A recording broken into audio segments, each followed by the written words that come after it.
Don't climb down there. The old hunter's voice cracked across the mountains, swallowed almost immediately by the blizzard. If you go after that wolf, they'll be digging for 2 bodies instead of 1. No one moved. The dozen villagers gathered along the edge of Frostfang Ravine stared into the white abyss below. Snow whirled through the air so thickly that the bottom of the gorge had disappeared beneath a curtain of ice and wind. Then it came again, a howl, long, broken, filled with agony. The sound echoed against the frozen cliffs before fading into silence. One shepherd lowered his head. It's over. Another tightened his cloak. Nothing survives a fall like that. A young woodcutter shook his head. Even if it were still alive, the ice would finish it before sunset. One by one, people turned away. Some whispered quiet apologies. Others simply walked home. The mountain had made its decision. Then a coil of rope landed heavily in the snow. Everyone turned. Aurelia Wintermere calmly removed the bundle of firewood from her back and set it beside the trail. She picked up the rope, fastened it around her waist. An elderly woman grabbed her arm. "Child, don't." Aurelia looked toward the ravine. Another faint cry drifted upward, weaker than before, barely more than a whisper. "It's still alive," she said quietly. The old hunter stepped between her and the cliff. "You don't understand. The ice shelves are breaking. The climb isn't dangerous. It's impossible. If you slip, no one can reach you." Aurelia offered him a gentle smile. "Then I'll make sure I don't slip." He stared at her in disbelief. "You're risking your life. For a wolf?" She looked back toward the hidden gorge. "I don't know if it's a wolf. I only know something down there is asking for help." Without another word, she secured the rope around a weathered pine tree and stepped backward over the edge. Several villagers gasped. The wind immediately swallowed her. The cliff was steeper than she expected. Her boots searched desperately for cracks in the ice. Twice her footing slipped. Twice the rope caught her before she fell. Chunks of frozen rock tumbled into the white emptiness below. The farther she descended, the quieter the world became. Even the wind seemed unable to reach the bottom of the ravine. Finally, her boots touched solid ground. She pulled a small lantern from her satchel and lifted it high. The pale light revealed shattered ice, broken boulders, splintered pine branches. Then she saw him. An enormous black wolf lay pinned beneath slabs of ice and fallen stone. His thick fur was matted with blood.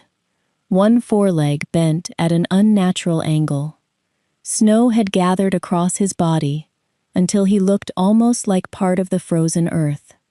Only his breathing proved he was still alive. Slow, painful, barely there. As Aurelia stepped closer, one silver eye slowly opened. The wolf bared his teeth. A deep growl rumbled through the ravine, despite his obvious exhaustion. She stopped just beyond his reach.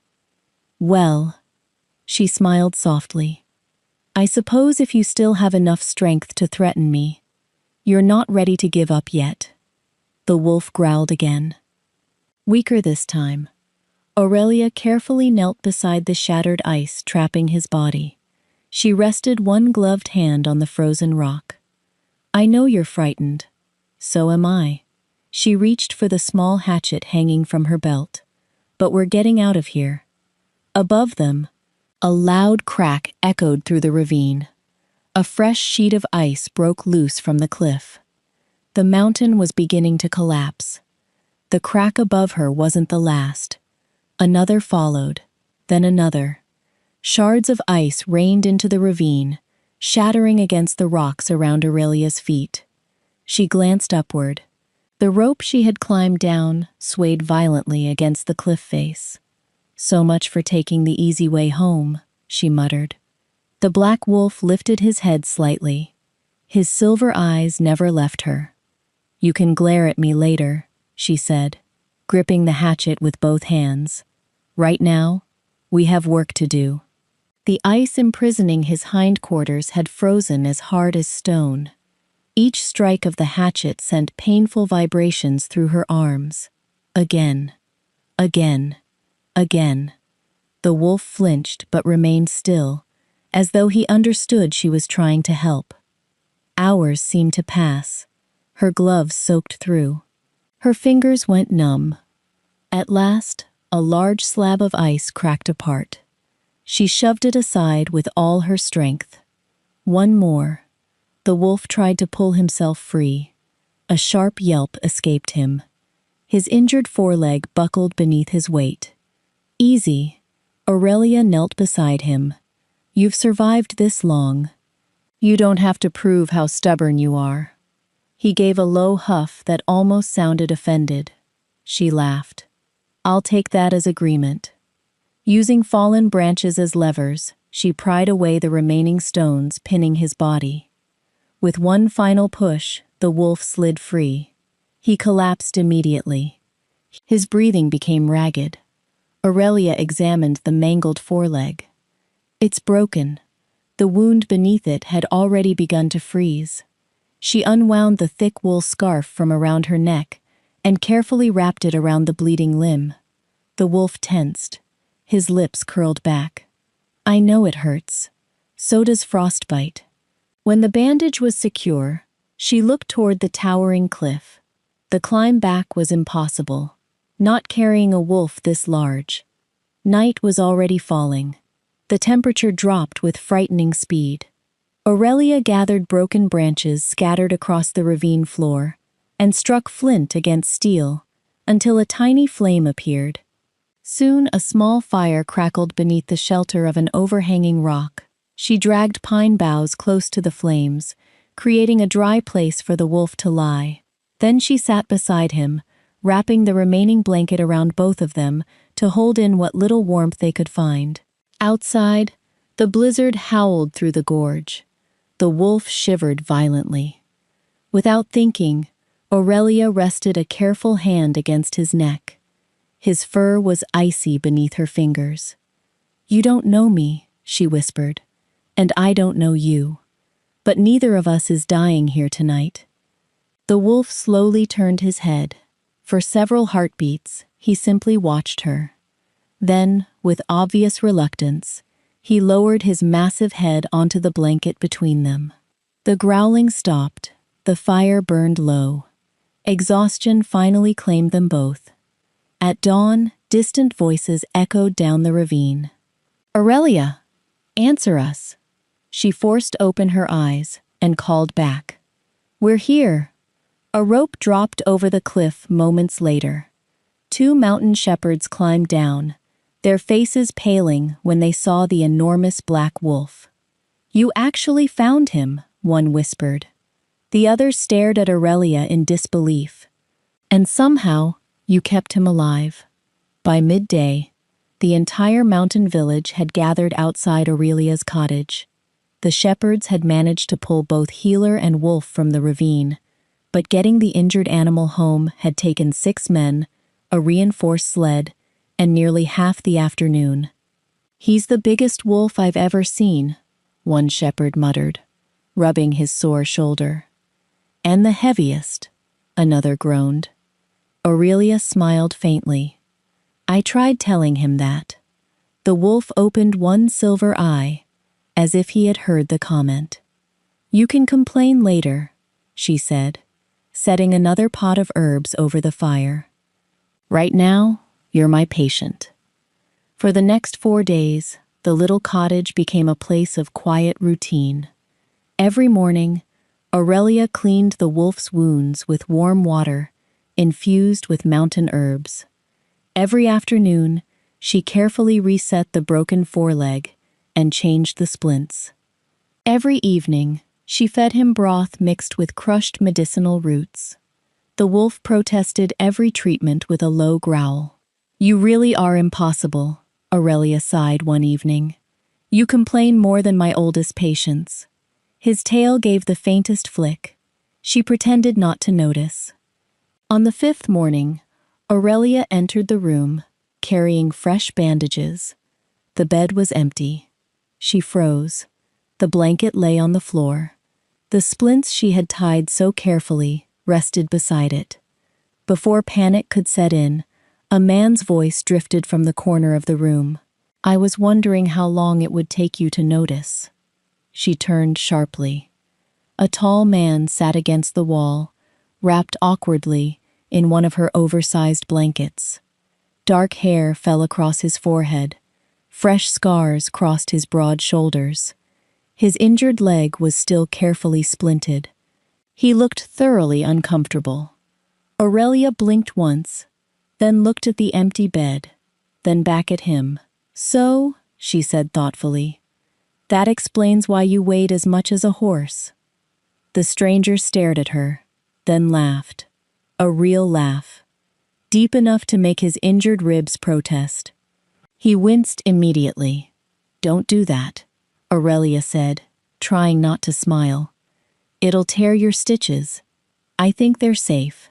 You've already proved you're stubborn enough." She walked over, checked the bandages on his leg, and nodded with satisfaction. "You'll live. I was hoping you would say that." Before she could ask another question, the sound of galloping horses thundered through the valley. Aurelia stepped outside. More than 30 royal guards surrounded her cottage. Their armor bore the silver wolf crest of the Frostclaw Kingdom. The captain leaped from his horse and rushed toward the door. The moment he saw the recovering stranger, he dropped to one knee. "Your Majesty." Every guard followed. Relief spread through the clearing like wildfire. "We've searched every mountain pass for 12 days. We believed the avalanche had buried you." Aurelia slowly turned toward her patient. He rubbed the back of his neck with obvious embarrassment. "I suppose I owe you another explanation." The captain quickly signaled for a royal carriage. "The palace physicians are waiting. We must leave immediately." Lucien looked from the carriage to Aurelia, then calmly shook his head. "No." The captain blinked. "Your Majesty?" Lucien folded his arms. "I still can't walk without pain. The woman who pulled me out of a frozen ravine is my physician." He turned toward Aurelia's cottage. "I'll return to the palace." He smiled slightly. "When she tells me I'm healed." The captain opened his mouth, closed it again, then sighed. "As you command." Aurelia watched the Alpha King walk back into her cottage as though the matter had already been settled. For reasons she couldn't quite explain, she found herself smiling. The royal guards built a temporary camp outside Aurelia's cottage. At first, they took turns standing watch through the night, convinced another ambush might come. Within 3 days, the mountain villagers had them carrying water, chopping firewood, and repairing storm-damaged fences. Even the captain found himself helping old Bram mend a sheep pen. "I was trained to protect the Alpha King," he grumbled, hammering another nail into place. Old Bram chuckled. "Today you're protecting my sheep. Congratulations." Inside the cottage, Lucien watched through the window and laughed. "They've surrendered surprisingly quickly." Aurelia looked up from the herbs she was grinding. "They've discovered something." "What?" "People who work together complain less." Lucien smiled. "You're wrong. We complain constantly." She laughed softly. "True." Every morning, Aurelia insisted he exercise his injured leg. He hated it. "This hurts." "Good." "Good? It means the muscles are waking up. I preferred it when they were asleep." She folded her arms. "The wolf who survived a frozen ravine is frightened of walking? I'm frightened of your exercises." "You should be." He groaned dramatically, but completed every step she asked. By the second week, he no longer needed a walking stick inside the cottage. By the third, he could climb the small hill behind the cabin without stopping. One afternoon, they passed a frightened lamb caught beneath a fallen fence. Before Aurelia could move, Lucian lifted the heavy timber despite his healing shoulder. The little animal scrambled free and immediately hid behind Aurelia. Lucian pretended to look offended. "I rescued you." The lamb ignored him completely. Aurelia scratched its ears. "It knows who gives the better treats. I've been defeated by a sheep. A lamb that somehow feels worse." Their laughter echoed across the hillside. The villagers noticed. "So, that's what our king sounds like," one guard whispered. "I've never heard him laugh this much," another admitted. Late one evening, Aurelia found Lucian sitting alone, outside beneath a sky full of stars. His expression had turned thoughtful. She handed him a mug of warm tea. "You look far away." He accepted it gratefully. "When I became king, I promised myself I'd protect everyone." She waited quietly. Then meetings replaced mornings. Treaties replaced people. "I started believing I understood my kingdom because I read reports about it." He looked toward the scattered cottages, glowing in the valley below. "I didn't." Aurelia followed his gaze. "The people in those reports have names. They have favorite meals. They worry when winter comes early. They celebrate when lambs are born. They're more than numbers." Lucian smiled faintly. "You've known that all along. My father taught me." She wrapped her hands around her own cup. "He used to say that healing begins when you learn someone's name."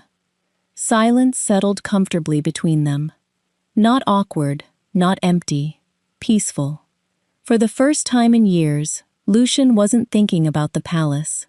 He was thinking about tomorrow's herb gathering, whether old Bram's sheep would escape again, whether Aurelia would laugh at him if he complained about climbing another hill. He realized, with quiet surprise, he was happier in this tiny mountain village than he had been in the grandest room of his palace. The thought both comforted him and frightened him, because by morning his leg would likely be strong enough for Aurelia to tell him the words he had been dreading. "You're healed." The next morning, Aurelia examined Lucian's leg one final time. She pressed gently along the healed bone. "No pain?" He shook his head. She asked him to walk the length of the cottage, then outside, then up the small hill overlooking the valley. He completed every step without stumbling. When he returned, slightly out of breath, Aurelia smiled. "Well?" Lucian asked. She folded her arms with mock seriousness. "I've reached my professional conclusion." He raised an eyebrow. "And that is?" "You're finally healed." For reasons neither of them expected, the words made the little cottage feel strangely quiet.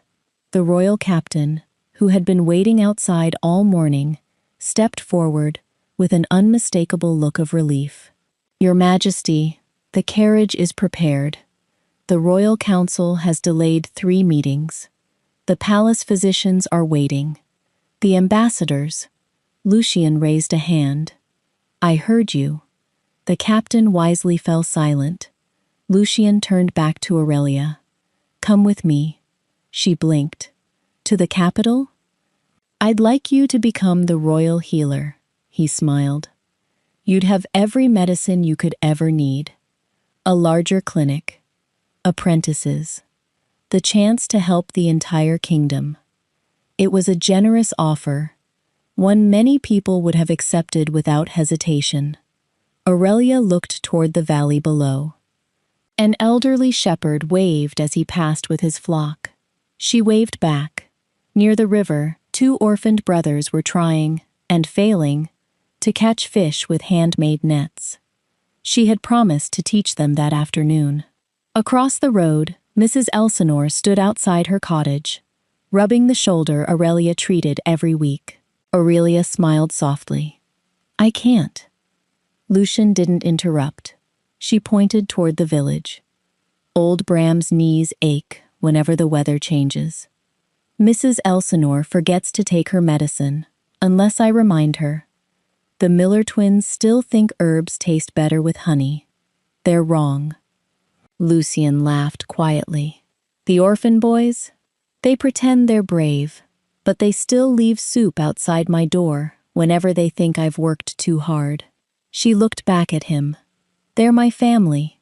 I can't leave them. Lucien followed her gaze across the village. Children ran through the snow without fear. Every passerby greeted Aurelia by name. No one knocked before entering her clinic. They simply knew they were welcome. He finally understood.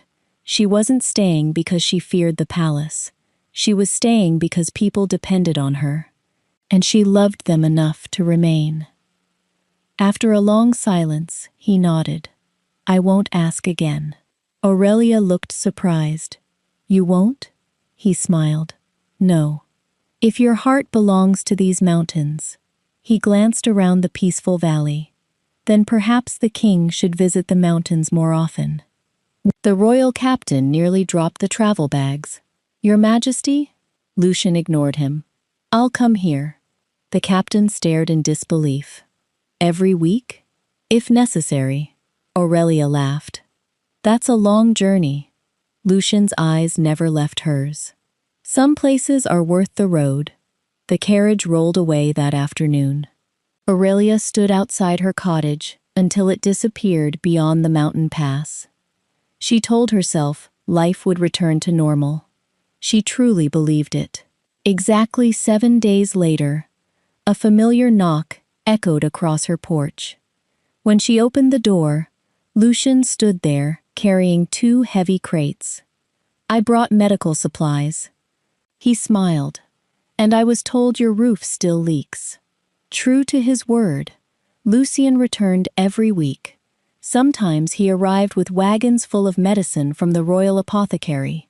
Other times, he brought lumber, blankets, or sacks of grain for families whose harvests had failed. He never announced his visits. He simply appeared at Aurelia's gate, sleeves already rolled up. What needs fixing today? He would ask. The villagers quickly stopped treating him like a distant ruler. They treated him like another pair of willing hands. On his second visit, old Bram handed him an axe. The woodpile won't split itself. Lucien accepted it without complaint. By noon, his palms were blistered. Old Bram inspected the pile of chopped logs and grunted. Not bad. For a king. Lucien grinned. I'll take that as praise. It wasn't. It will be next time. Mrs. Elsinore insisted he carry her groceries home. The Miller twins challenged him to a snowball fight. He lost spectacularly. You let us win, one of the boys protested. Lucien wiped snow from his face. I absolutely did not. Aurelia watched from her porch, laughing harder than she had in years. The children no longer ran toward the royal carriage when it arrived. They ran toward Lucien. One little girl climbed into his lap while he repaired a broken wagon wheel. Mother says kings don't get dirty. Lucien looked down at his mud-covered boots. Your mother has clearly never met me. The girl giggled. You look like a carpenter. I've been promoted. As winter slowly loosened its grip, Lucien helped rebuild the old rope bridge that crossed the mountain stream. Years of snow and wind had weakened its supports. The villagers had avoided it for months. Aurelia found him balancing on one of the wooden beams, tightening thick ropes with practiced hands. She crossed her arms. You know, he glanced down. That tone usually means I'm about to be scolded. It does. She smiled. Kings usually have servants to do dangerous work. They do. And yet here you are. Lucien pulled another knot tight before climbing back onto solid ground. He dusted snow from his gloves. I've spent years giving orders. He looked toward the bridge, stretching safely across the stream. It turns out I enjoy being useful much more. The words lingered between them. Aurelia realized he wasn't trying to impress her. He meant every syllable. She had watched him for months. He never worked only when people were watching. He stayed after everyone else had gone home. He carried the heaviest loads. He listened more than he spoke. Somewhere along the way, the Alpha King had stopped feeling like a guest. He had become part of the village. One evening, as the sun disappeared behind the snow-covered peaks, Lucien stood beside Aurelia, outside her cottage. "I'd like to show you something." She looked at him curiously. "What is it?" He smiled. "It won't be finished until tomorrow." But his eyes drifted toward the distant mountains. "I think it's time we visited the ravine again." For a brief moment, Aurelia's smile faded. She hadn't returned there since the day she found the injured wolf beneath the ice. She drew a slow breath, then nodded. "All right." Together, they started walking toward the place where everything had begun. The mountain trail looked different a year later. The snow still blanketed the peaks. The wind still whistled through the pines. But the path that had once been narrow and dangerous had been widened, with sturdy stone markers guiding travelers safely toward the cliffs. As Aurelia climbed beside Lucien, memories returned with every step. She remembered the old hunter shouting for her to stop, the rope cutting into her hands, the howl echoing from the ravine, the enormous black wolf staring at her through the ice. Lucien seemed to sense her thoughts. "You've been quiet." "I was remembering." "Regretting?" She looked at him in surprise. "Never. If I had to choose again," she smiled softly, "I'd still climb down." His expression warmed. "I was hoping you'd say that." When they reached the edge of the ravine, Aurelia stopped in disbelief. The broken rope crossing was gone. In its place stretched a magnificent stone bridge spanning the gorge from cliff to cliff. Strong granite arches disappeared into the mountain itself. Iron railings lined both sides, making the crossing safe even during winter storms. Villagers, merchants, shepherds, and travelers crossed freely, no longer fearing the deadly descent that had once claimed so many lives. Aurelia slowly stepped onto the bridge. Her fingers brushed the smooth stone. "You built this." Lucien nodded. "No one should have to risk what you risked." Halfway across the bridge stood a monument carved from white marble. Aurelia's footsteps slowed. It wasn't a statue of an Alpha King or a victorious battle. It showed a young woman kneeling beside a wounded wolf, one hand reaching toward him while snow swirled around them. Every fold of her cloak, every strand of wind-blown hair, every trace of determination had been carved with extraordinary care. At the base of the monument were simple words: "One act of courage can change a kingdom." Aurelia covered her mouth. You built this for me?" Lucien shook his head. "I built it for everyone who crosses this bridge, so they'll remember why it exists." She turned toward him, tears shining in her eyes. "I'm only a village healer." "No." He stepped closer. "You're the woman who looked at a dying wolf and saw a life worth saving." He glanced across the bridge where children laughed as they raced safely from one side to the other. "Every one of those children reaches home because you climbed into that ravine." The weight of his words settled quietly in her heart. She had thought she saved one life. She had never imagined that one decision would protect countless others. Lucien reached into the inner pocket of his winter coat. His fingers closed around a small velvet pouch. He looked at it for a moment, before lifting his eyes to hers. "Aurelia?" His voice was softer than she had ever heard it. "There is one last reason I wanted to bring you here." Slowly, he lowered himself onto one knee in the middle of the bridge. Snowflakes drifted gently around them. The travelers crossing the bridge fell silent. Even the mountain wind seemed to pause. Lucien opened the velvet pouch. Inside rested a simple silver mate bracelet. Not a royal treasure, not a crown, just a promise. The silver bracelet caught the winter sunlight. It wasn't decorated with jewels. There were no royal emblems or elaborate carvings. Only two tiny wolves engraved side by side, walking in the same direction. Lucien held it carefully in his hands. I could have asked the royal jewelers to make something magnificent. He smiled. They offered. Aurelia's eyes never left the bracelet. So why didn't you? Because the most important promise of my life shouldn't need gold to prove it. For a long moment, neither of them spoke. Snow drifted lazily across the bridge, settling on the stone railing and the monument behind them. The travelers who had stopped to watch instinctively stepped back, giving them privacy despite the open mountain pass. Lucien looked up at her.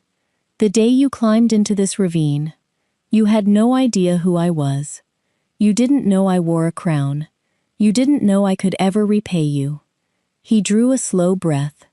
You only knew someone needed help. His voice grew quieter. I've spent the last year trying to become worthy of the courage you showed a complete stranger. Aurelia felt tears sting her eyes. You don't owe me your life. I know. I owe you something much greater. She tilted her head. What? The chance to become the man I should have been all along. He smiled. Before I met you, I believed a king served his kingdom from a throne. He glanced toward the bustling bridge. You taught me he serves it wherever people need him. Aurelia looked beyond him. Children were laughing as they crossed the bridge without fear. A shepherd guided his flock safely over the stone arches. An elderly traveler rested on a bench Lucien had insisted be built halfway across the span. The bridge wasn't simply stone.